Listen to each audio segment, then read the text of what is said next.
बिस्मिल्लाहिर्रहमानिर्रहीम अस्सलाम वालेकुम। Welcome to Harvard academy.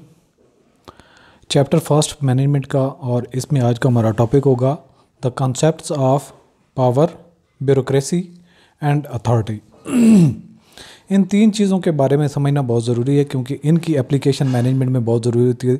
या आप ये भी कह सकते हैं कि जहाँ पे मैनेजमेंट इन्वॉल्व होती है वहाँ पे इन तीन चीज़ों का जिक्र ज़रूर होता है या इन तीन चीज़ों से ही कंट्रोल की जाती है।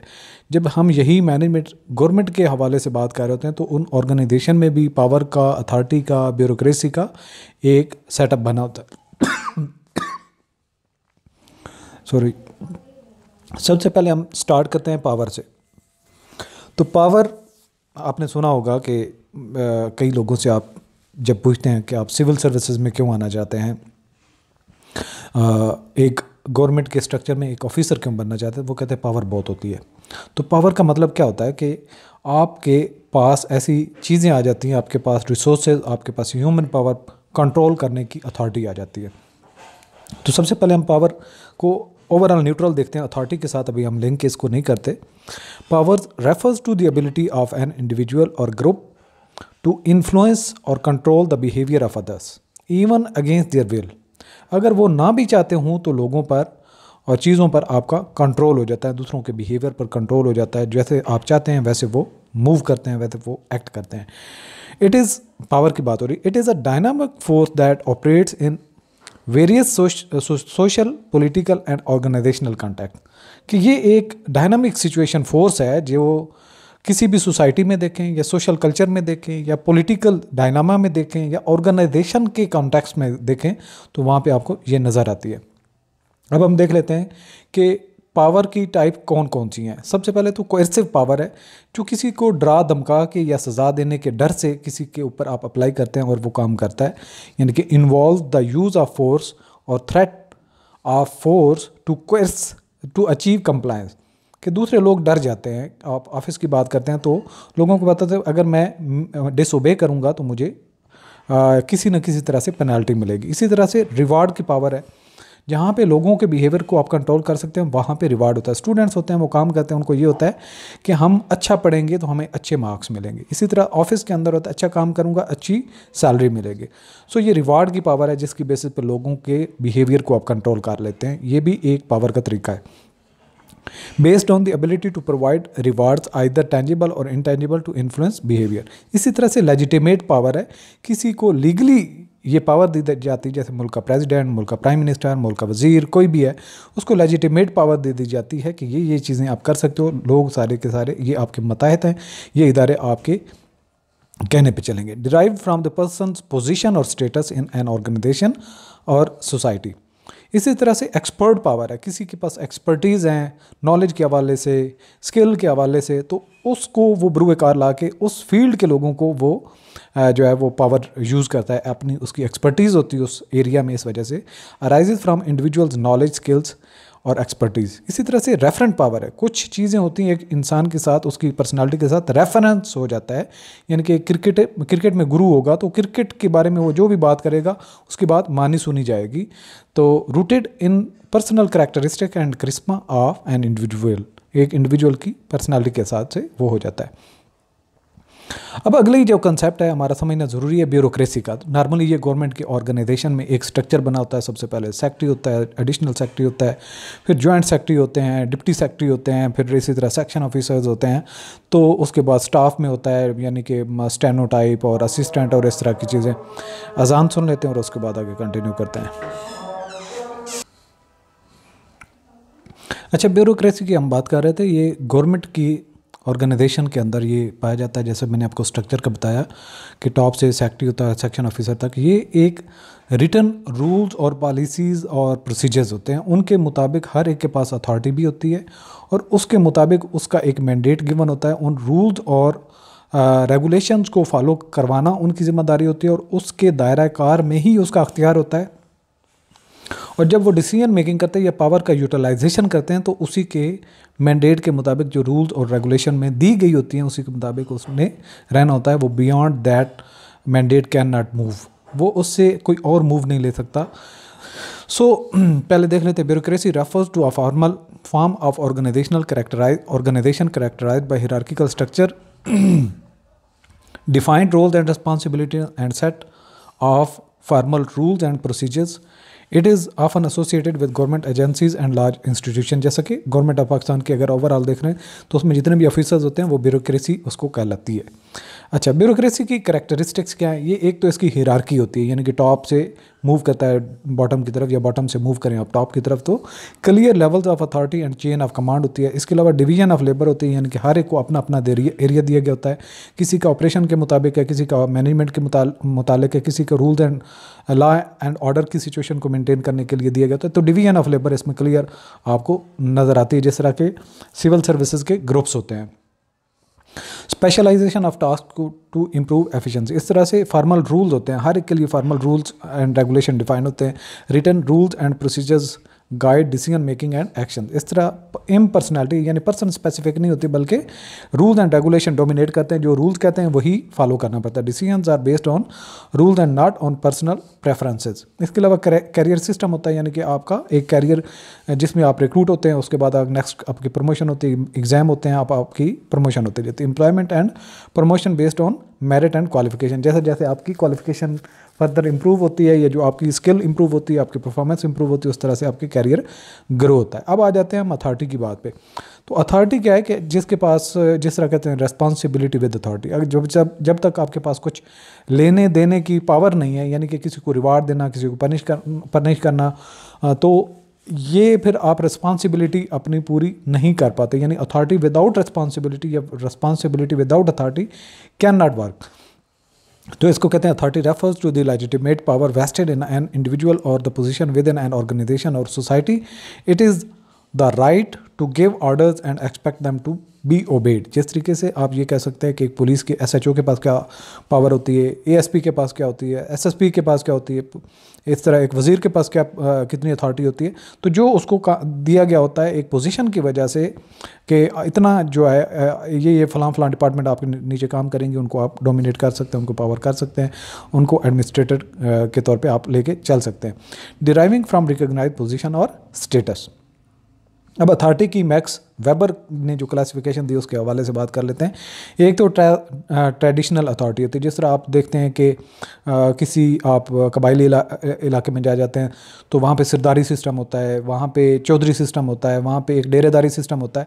तो वो जो एक इंडिविजुअल के पास एक अथॉरिटी दी गई होती है, जो रस्मी तौर पे चल रही होती है, वो चल रही होती है, उसको चलाते हैं, उसको traditional authority based on the long established customs and tradition. इसी तरह जिस तरह हम सैयद जो होते हैं, एक ये मुसलमानों की लॉन्ग ट्रेडिशन है कि सैयद जो होते हैं वो सरदार होते हैं, और वो बड़े अल्लाह ताला के जो हैं वो एक जो मतलब कि हज़रत पाक सल्लम की चूँकि नस्ल से आए हुए हैं, तो उस लिए उनकी जो है वो बड़ी करामात होती हैं, उनकी बड़ी एक रिस्पेक्ट है। तो ये है हमारी एक ट्रेडिशन है जिससे हम उनको ऑटोमेटिकली एक अथॉरिटी दे देते हैं, तो इसको ट्रेडिशनल अथॉरिटी कहते हैं। दूसरी होती है लीगल रेशनल अथॉरिटी। लीगली आपको पोजीशन ले लेते हैं तो उसके बाद आपको अथॉरिटी मिल जाती है। Grounded in system of laws and rules, typically in bureaucratic organisation, यानी जहाँ पे ब्यूरोक्रेसी गवर्नमेंट की ऑर्गेनाइजेशन की बात करते हैं तो वहाँ पे जो लीगली एक बंदा पोजीशन होल्डर है उसके पास अथॉरिटी आ जाती है। इसके साथ साथ करिस्मेटिक अथॉरिटी क्या है? Derives from the personal qualities and charisma of an individual, कि एक जो पर्सन है उसकी अपनी स्किल्स इतनी है, उसकी इतना नॉलेज है, उसकी करिश्मेटिक पर्सनालिटी की वजह से उसके पास अथॉरिटी आ जाती है। वो जो जिससे बात करता है उसकी बात मानी जाती है, जो जैसे कहता है उसकी सुनी जाती है। तो इस तरह से रिलेशनशिप। अब रिलेशनशिप ज़रूरी है कि पावर, अथॉरिटी और ब्यूरोक्रेसी का रिलेशनशिप। ब्यूरोक्रेसी आप देखें तो एक ऐसे हिरार्की है, ठीक है, इसको हम यहाँ पे ऑफिसर्स हैं, इस तरीके से ऑफिसर्स हैं, इसको हम क्या कहते हैं? एक हिरार्की, ब्यूरोक्रेसी आप इसको कह सकते हैं। इस ब्यूरोक्रेसी में हर एक इंडिविजुअल के पास कुछ अथॉरिटी होती है और अथॉरिटी के साथ पावर मुंसलिक होती है और वो उसको बुरुकार लाता है। तो ये इनका रिलेशनशिप है, यानी कि किसी को आप अथॉरिटी देंगे वो पावर यूज़ करेगा, और ये अगर ब्यूरोक्रेसी में होगा तो उसको एक पोजीशन दी जाती है, यानी उसको एक अथॉरिटी दी जाती है जिसकी वजह से वो पावर को यूज़ करता है। तो ये एक हाइब्रिड है, यानी कि ब्यूरोक्रेसी में किसी को आपने अथॉरिटी दी, वो नीचे देते हैं, ऊपर देते हैं, जैसे जैसे वो प्रमोट होता है और ऊपर मूव करता जाता है तो उसकी ब्यूरोक्रेसी में अथॉरिटी भी बढ़ती जाती है और अथॉरिटी के साथ साथ उसकी पावर बढ़ती है। आप ये इस तरीके से समझ सकते हैं। Power and authority are closely related as authority often implies the legitimate use of power. Bureaucracy is a structural form of organization that helps distribute authority and power in a systematic way. यानी कि ज़्यादा power इसके पास आएगी, इनके पास थोड़ी आ जाएगी, कम होते होते इस तरह से पावर यानी कि कम हो जाती है। फिर चैलेंज क्या है? Excessive concentration of power can lead to abuses and corruption. जिसके पास ज़्यादा पावर दे देंगे वो मुमकिन है कि उसको करप्शन और एब्यूज़ करे उस पावर का। इसी तरह से जो ब्यूरोक्रेसी पे ओवर रिलायंस करेंगे may result in inefficiency and rigidity. Over rely करेंगे ब्यूरोक्रेसी तो उससे वो इनएफिशिएंट होती जाएगी और रिजिड होती जाएगी। इसी तरह से the legitimacy of authority can be challenged in the absence of transparency and accountability. जब अकाउंटेबिलिटी और ट्रांसपेरेंसी नहीं होगी तो अथॉरिटी का मिसयूज़ होता है, यानी कि उसकी आप प्रॉपर लेजिटिमेसी ऑफ अथॉरिटी उसको लीगल फ्रेमवर्क में रखना चाहते हैं तो उसको ट्रांसपेरेंट भी रखना होगा और उस अथॉरिटी को अकाउंटेबल भी करना होगा जो इस जगह पे बैठा हुआ है। अब अगली बात आ जाती है जो समरी हमने करनी है। The concepts of power, bureaucracy and authority are fundamental to understanding social, political and organisational dynamic. Balancing these elements is crucial for effective and ethical governance and management. So अब चलते हैं हम टेस्ट की तरफ, quiz की तरफ। Question number 1 है, what does power refer to in social context? Option A hierarchy, B ability to influence or control, C division of labor, D formal rules. Right option is B ability to influence or control. Question number 2, which type of power involves the use of force or the threat of force? Option A referent power, B reward power, C coercive power, D legitimate power. Right option is C coercive power. Question number 3, what is a characteristic of bureaucracy related to the specialization of tasks? Option A hierarchy, option B division of labor, option C impersonality, option D carrier system. Right option is B division of labor. Question number 4, which type of authority is based on long established customs and traditional? Option A legal rational authority, B charismatic authority, C traditional authority, D referent authority. Right option is C traditional authority. Question number 5, in a bureaucracy what guides decision making and actions? Option A charisma, option B formal rules, option C division of labor, option D hierarchy. Right option is formal rules. Question number 6, what is the right to give orders and expect them to be obeyed based on a recognized position or status? Option A power, B bureaucracy, C authority, D hierarchy. Right option is C authority. Question number 7, which type of power is derived from an individual's knowledge, skills or expertise? Option A coercive power, B expert power, C reward power, D referent power. Right option is B expert power. Question number 8,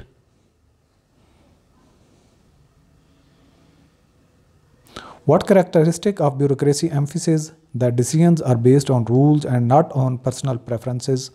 Option A hierarchy, option B formal rules, C impersonality, D division of labor.